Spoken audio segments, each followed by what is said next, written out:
Por enquanto, vamos continuar falando da situação ainda internacional. Raquel, estou aqui no jornal conosco, Gunther Hutzit, professor de Relações Internacionais da ESPM. Desculpa, Gunther, boa noite, obrigado pela participação.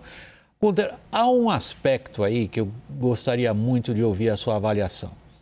Nós estamos vendo como cada um desses lados vão aumentando e dando mais, digamos, gravidade e peso no que fazem. Tanto Moscou quanto o lado ocidental até aqui é surpreendentemente unido.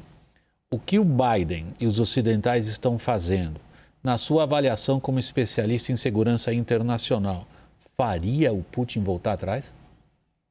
Nesse momento, não. Boa noite, William. Boa noite a todos que nos assistem. Esse é o grande problema. Do ponto de vista financeiro, a Rússia já vinha acumulando em muitos anos reservas internacionais, assim como o Brasil fez, vários países, né, em desenvolvimento fizeram ao longo dos anos 2000, né, no último grande ciclo, né, do boom das commodities.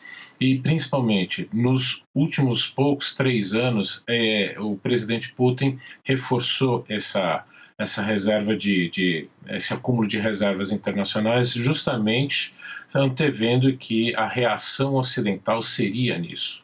Então, alguns analistas já colocaram que, por exemplo, se ele parasse de fornecer, as empresas russas, né, sob ordem dele, parassem de fornecer gás para a Europa, elas sofreriam processos, né, bilionários por parte de quebra de contrato.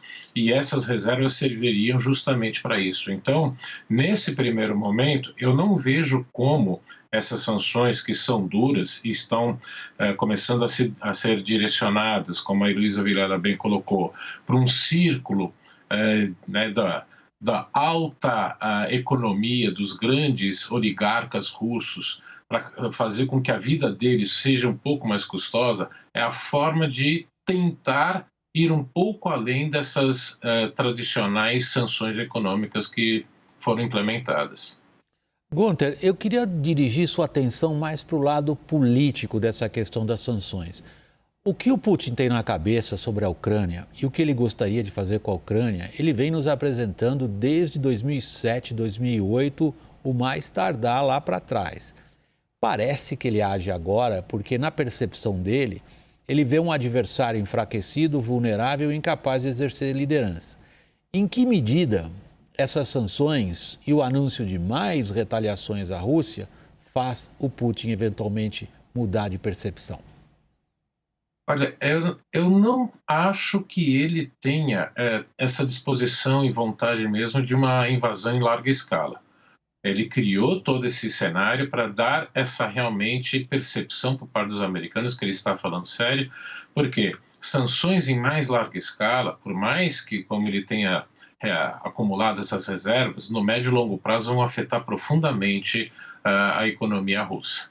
Então, eu vejo como um jogo dos dois lados buscando melhorar as suas posições para uma negociação.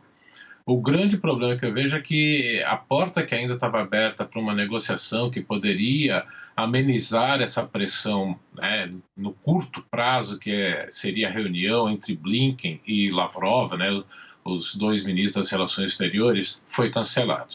A reunião entre Putin e Biden, nesse momento, eu já achava muito difícil ocorrer.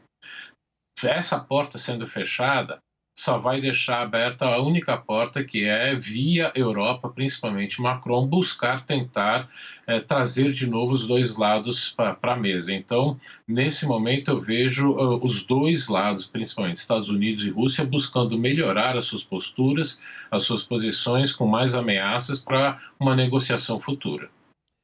Gunther Hutzit, professor de Relações Internacionais da SPM. Nosso muito obrigado aqui do Jornal da CNN pela participação. Boa noite, Gunther. Eu que agradeço. Boa noite a todos.